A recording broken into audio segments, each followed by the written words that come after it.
물의 이야기라는 거는 결국은 생존의 이야기, 삶의 이야기, 삶과 생존을 박탈당하고 있는 사람들의 이야기를 오늘 한 것 같아요.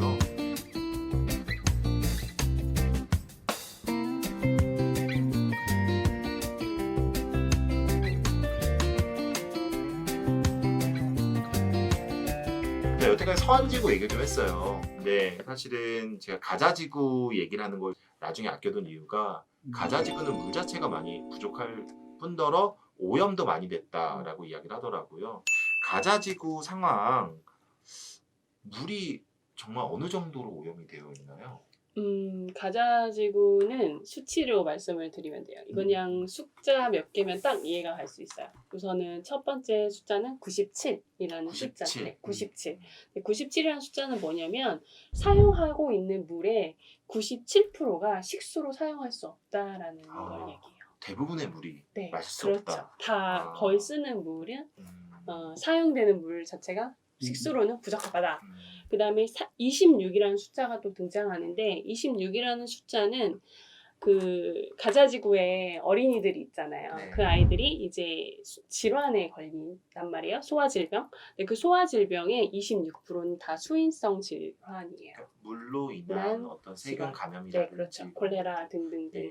그 다음에 12%가 바로 물 때문에 죽는 아동 사망률이에요. 그러니까 우리가 이 세 가지 수치만 딱 기억하면 지금 가자지구의 물 문제가 얼마나 심각한지 알 수 있고, 또 하나 좀 예를 들면 코로나가 사실 개인위생 되게 중요하게 얘기를 하잖아요. 그렇죠. 네, 특히 막 씻고 손 네. 씻으라고 하는데 팔레스타인의 가자지구에 있는 학생들은 본인들이 손을 씻고 싶어도 내가 바로바로 씻을 수가 없어요. 왜냐하면 80명의 학생들이 하나의 싱크를 쓰는 거예요. 하나의 싱크를 쓴다? 그러니까 싱크가 80명당 하나씩 있는 거예요. 세면대? 세면대. 근데 그 수질도 안 좋아요. 이렇게 물이 모자라고 오염된 원인은 뭘까요?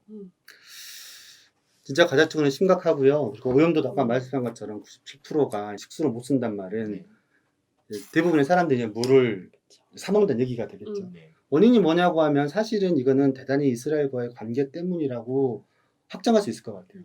참고로 이제 가자지구는 이스라엘에 의해서 봉쇄돼. 완전히 봉쇄됐죠. 완전. 2008년도 이후로 바닷길도 막혔고 하늘길도 막혔고 육로도 다 막혀 있어요. 네.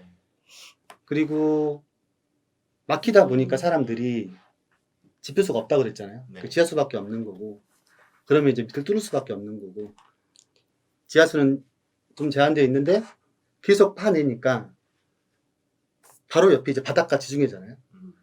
물을 끌어내니까 이제 해수가 침탈을 하는 거죠. 특히 심각한 게 봉쇄가 되어 있으니까 이 폐수가 나가는 곳이 유일하게 바닷가밖에 안 돼요. 그러니까 인근 바닷가로 나가는 폐수가 전혀 정화가 되지 않는 다시 바닷물로 들어가서 소위 이제 악순환이 되고 있는 거죠. 오염의 악순환이 계속 그렇죠. 이루어지고 있다. 그게 사실은 이게 굉장히 인도주의적 위기이고 정말 많은 국제사회는 그 경고를 했거든요. 네. 굉장히 심각하다. 근데 이스라엘 정부가 최소한의 인도주의적 접근 자체를 막고 있어요. 그렇기 때문에 가자지구의 상황은 갈수록 악화가 되고 있고 어떤 끓는 물의 군붕어처럼 계속 온도는 높아지고 있는 거죠. 굉장히 심각하고요. 이 원인은 정말 이스라엘 관계 빼고는 설명이 안 돼요.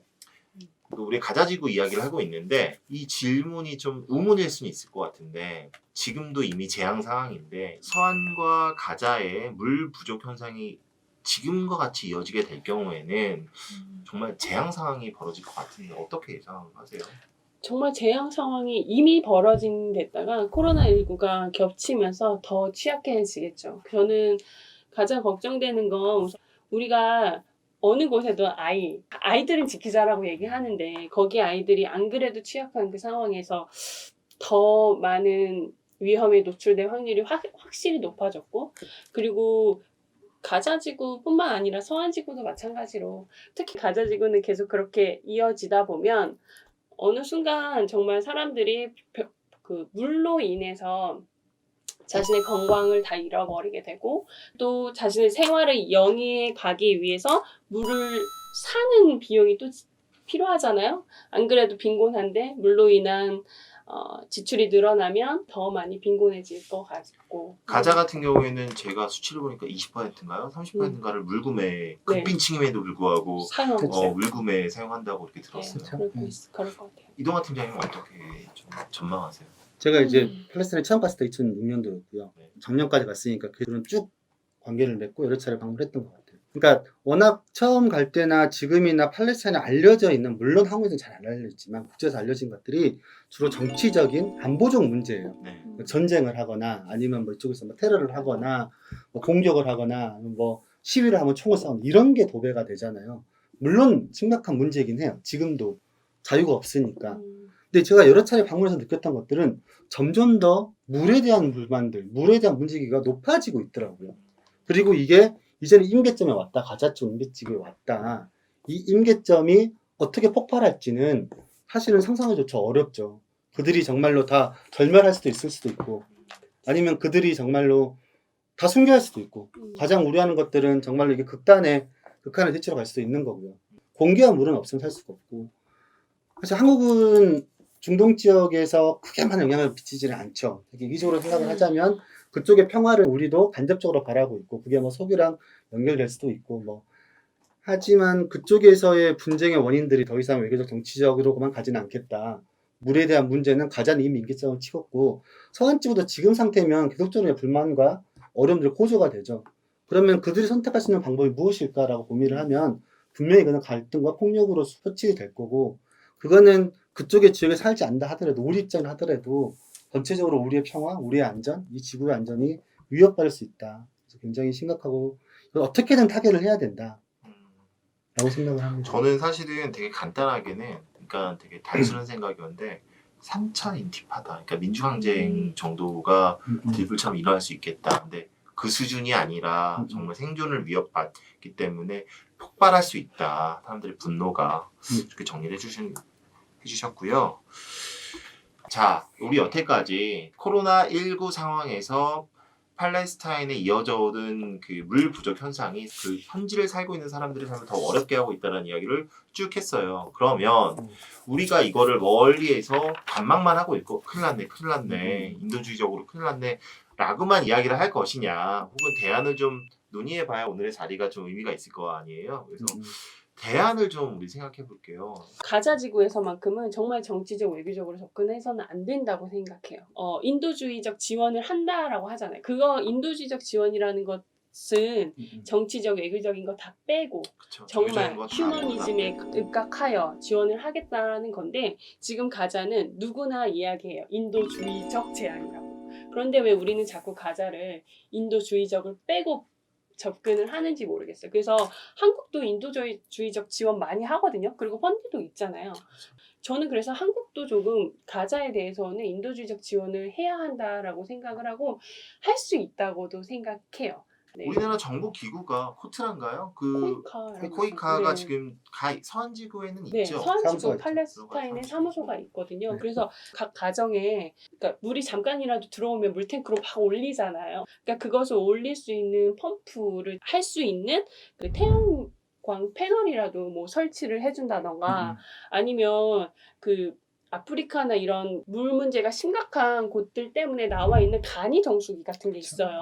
그런 것을 뭐 배포를 해주던가, 아니면 그 지역에 그 단체들을 통해서 그런 기술들을 조금 알려줘서 보편화시킬 수 있는 그런 간단한 방법들이 좀 분명히 있을 거라고 생각하거든요. 사실 이제 현상이 문제이면 사실 원인을 찾아야 되잖아요. 네. 그 원인을 풀어야 사실은 이제 현상이 맞아요. 바뀌는 그게 건데, 가장 근본적 네. 해결이죠. 저는 이제 안전 선생님이 말씀하신 것처럼 인도주의적 접근, 긴급한 상황에서 접근은 반드시 필요하다. 네. 그리고 이거는 한국 정부가 의지만 가지면, 그리고 한국 정부를 차치한 우리 시민사회 내에서도 저기 조금만 더 시선을 두면 사실 가능하다.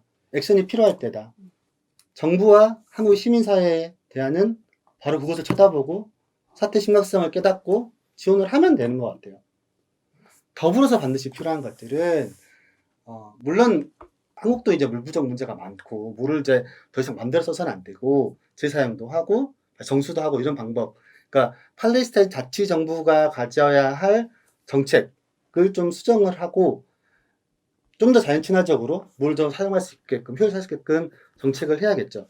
하지만 가장 큰 대안은 이 모든 난관이 어디에 막혀 있냐 하면 이스라엘에 막혀 있어요. 가자 지구는 아예 출입을 막고 있고요. 서한 지구는 돈을 잡고 있어요. 팔레스타인 자치정부가 뭘 하고 싶어도 자치정부를 지원하고 있는 세금을 주는 방법이 이스라엘 거쳐가게 돼 있어요. 음, 여기서 돈을 잡고 있으면 할 수가 아무것도 없어요. 할 수가 없군요. 그런 식이기 때문에 이 모든 심각한 퍼즐의 시작점은 이스라엘이 절대 악이라고 보지는 않아요. 그리고 그 내에는 팔레스타인 인권 문제에 되게 관심이 많고 연대하고 싶은 학도 되게 많아요. 내부적으로 정치도 진보와 보수가 왔다 갔다 하더라고요. 적어도 인도주의적 접근에서만은 이스라엘은 어떤 이유를 떠나서 접근 제한하면 안 되죠. 긴급구호 허용해야 되고요. 장기적으로 지역 내 물 부족을 해결하기 위해서 이스라엘 또 요르단과 이집트와는 협상을 해요. 공유하는 자원들을 협정을 통해서 나눠요. 서로 지키고 서로 아끼는 방법을 하는데 유독 팔레스타인은 어떻게든 이들을 쫓기를 위한 정책만 강구를 하다 보니까 지금 모든 게 지금 막혀 있는 거잖아요. 그래서 인도적 접근은 풀되 정치적으로 장기적으로 그 수자원을 활용할 수 있고 이미 국제사회는 협정과 공고를 통해서 확고하게 얘기를 했어요. 이스라엘 정부에. 협상에 나서라. 그 자원을 공공재이기 때문에 양국 간의 협상을 통해서 약속을 하고 그 약속을 계획화하고 계획을 실행을 해라. 나와 있거든요. 이스라엘 정부는 지키면 돼요. 제 말은 아닙니다. 저의 생각을 좀 말씀드리면 저는 사실 그러니까 무지가 공포를 만들어내고 그 다음에 무지가 무관심을 만들어낸다라고 생각을 하는 부분이 있어요. 그래서 오늘 뭐 국제사회 일원으로서 우리나라가 역할을 해야 한다. 아주 작은 것부터 그리고 이 문제의 모든 거에 이제 키를 쥐고 있는 이스라엘이 국제사회의 목소리 그리고 이 인도주의 위기 상황에 대해서 목소리를 내고 움직여야 된다라는 말씀을 해주셨던 것 같은데 저의 생각은 그렇습니다. 이런 것들 모두 다 중요한데 일단 우리는 더 이상 이제 코로나19 때문에 각국이 닫혀 있는 상황이지만 세계 시민으로 살고 있지 않습니까? 옆 나라의 죽음이 옆 나라의 어떤 비극이 남의 일이 아닌 것처럼 여기도 조금 우리보다 멀리 떨어져 있지만 우리가 미국과 유럽에 갖고 있는 관심이 3분의 1, 반의 반 정도라도 이렇게 가장 위기에 놓여 있는 사람들한테 좀 관심을 갖는 것, 최대한 더 많이 알리고 이렇게 위기에 처한 사람들이 있다라는 것을 알리는 게 좀 중요하지 않을까. 제가 좀 슬픈 일이 뭐였냐면 코로나19에 대한 WHO가 통계를 내지 않습니까? 날마다 통계가 나오는데 우리나라에서 질병관리본부가 발생 동향을 우리나라의 상황, 전 세계의 상황을 올린단 말이에요. 처음에는 기타 국가로 팔레스타인이 들어가 있었는데 팔레스타인이 어느 순간 사라졌어요. 그래서 WHO에서 별도로 팔레스타인에 대한 상황만 딥하게 보는 그런 것들을 저는 데이터를 보고 있는데 물, 그 다음에 공기, 이렇게 공공재, 사람이 살아가는 꼭 필요한 것들이 박탈당하고 있는 위기에 처한 삶을 살아가고 있는 사람들에 대해서 우리가 좀 관심을 더 갖도록 해야 하지 않을까. 우리나라 사람들도 세계 시민의 일원이고 우리나라도 국제사회의 당당한 일원이기 때문에 그 의무와 책무를 가질 필요가 있지 않을까. 물론 저희가 이 말하면 지금 우리나라도 힘들어 죽겠고 우리나라도 코로나19 때문에 힘든데 근데 그 논리는 언제나 있습니다. 근데 결국은 이것을 해결하게 하는 것들은 인권의 이야기고 생존의 이야기고 뭐 그렇게 저는 생각이 들고요. 이제 한마디씩 마무리 오늘 어떠셨는지. 사실 아까 얘기하실 거에 조금 덧붙이고 싶어요. 사실 자기가 경험을 하지 않으면 우리는 잘 모르고 우리가 국제사회의 일원이야 우리 세계 시민이니까 함께 뭔가 의무와 책무를 가져야 돼 해도 본인이 딱 직접적으로 피부로 느끼지 않으면 체감하기가 굉장히 어렵고 공감하기가 어렵죠. 제가 팔레스타인의 문제를 의식을 갖게 된 것도 저희 주변에 많은 그 이슬람 친구들과 그 사람들과 부딪히게 살면서 저도 체감을 해서 여기에 관심을 갖게 되는 부분이라 그 부분이 좀 어려울 거라고 생각해요. 그런데 제가 말씀드리고 싶은 건 우리가 위안부 문제를 보든 뭘 보든 우리도 항상 그 문제를 보편화시키려고 하잖아요. 보편화 인권의 관점으로 보려고 하고 그것을 국제사회에 연대를 호소한단 말이에요. 같이 합시다. 이거 인권의 문제입니다. 이게 우리나라만의 문제가 아니라 인권의 보편적 문제입니다. 우리도 계속 그 문제들을 확장하기 위한 활동들을 계속하고 연대를 호소하는데 왜 우리는 연대를 호소하면서 왜 타인의 연대에는 등을 돌리려고 하는가? 왜 타인의 연대에는 무관심한가? 라고 저는 질문하고 싶어요. 오히려. 네. 이도환 팀장님. 마지막으로 저희 아디가 이제 이런 보고서를 만들었는데요. 아디는 사실은 물보고서 이전에 이제 정착점 보고서도 냈고 또 로힝가 보고서도 냈어요. 한국 사회에서 알려지지 않은 관심 받지 못했던 사람들의 이야기를 하고 있고요. 아디가 이런 분쟁 지역에 활동을 하게 된 가장 큰 이유는 그들이 얘기를 하고 있어요. 그들이 지속적으로 억울하고 말도 안 된다. 함께 싸우자. 아니면 나는 싸우고 있다를 얘기하고 있는데, 그러니까 아까 이렇게 물 문제를 얘기하면서 최종의 어떤 대안은 이스라엘을 했는데, 저는 그러면 최초의 시작점 어디냐? 그럼 저는 한국의 시민들의 생각인 것 같아요. 너무 많은 사람들이 여전히 이스라엘은 소위 약간 좋은 선한 쪽 뭐 이렇게 편 네, 그리고 음. 팔레스타인은 좀 약간 여성 테러리즘. 인권도 없고 네, 막 머리에 맞아요. 뭐 쓰고 막 폭탄 던지고 아니거든요. 아니고 현장 가보면 그건 전혀 다 깨지고 있고요. 폭력과 테러는 아디는 절대 동의하지 않습니다. 하지만 현장에서 싸우고 있는 사람들의 이야기들, 그들의 절박한 목소리들, 사람으로서 같은 인간으로서 조금 더 지켜봐주고 우리가 가지고 있는 이스라엘에 대한 편견, 또 팔레스타인 편견이 없는지 이것들을 조금 더 좀 깨지지 않을까. 그런 활동에 좀 아디가 열심히 활동을 하고 있기 때문에 홈페이지에 들어오시면 다양한 정보를 이거 네. 다운 받으실 수 있어요. 맞습니다. 정기 이제 네. 후원자 네. 뭐 이런 마음이 되시면 네, 네. 마지막 해주시면 좋고. 홍보로 끝내셨는데 정리를 좀 할게요. 오늘 코로나19 상황에서 이제 갇힌 사람들, 삶의 위기에 처해 있는 봉쇄된 사람들에 대한 이야기를 했습니다. 물이라는 매개로 이야기를 했는데 물의 이야기라는 거는 결국은 생존의 이야기, 삶의 이야기, 삶과 생존을 박탈당하고 있는 사람들의 이야기를 오늘 한 것 같아요. 저는 의학 기자이기 때문에 저희 정체성은 의학 분야, 보건, 의료 부분에서 물은 우리 몸을 이루는 대다수의 물질도 물이거든요. 물을 빼앗아 간다는 거, 물이 이제 확보되지 않는다는 것이 얼마나 비극적인 일인가, 이것들을 이번 방송을 통해서 조금이라도 좀 많이 알고 가져가 주시기 바랍니다. 감사합니다.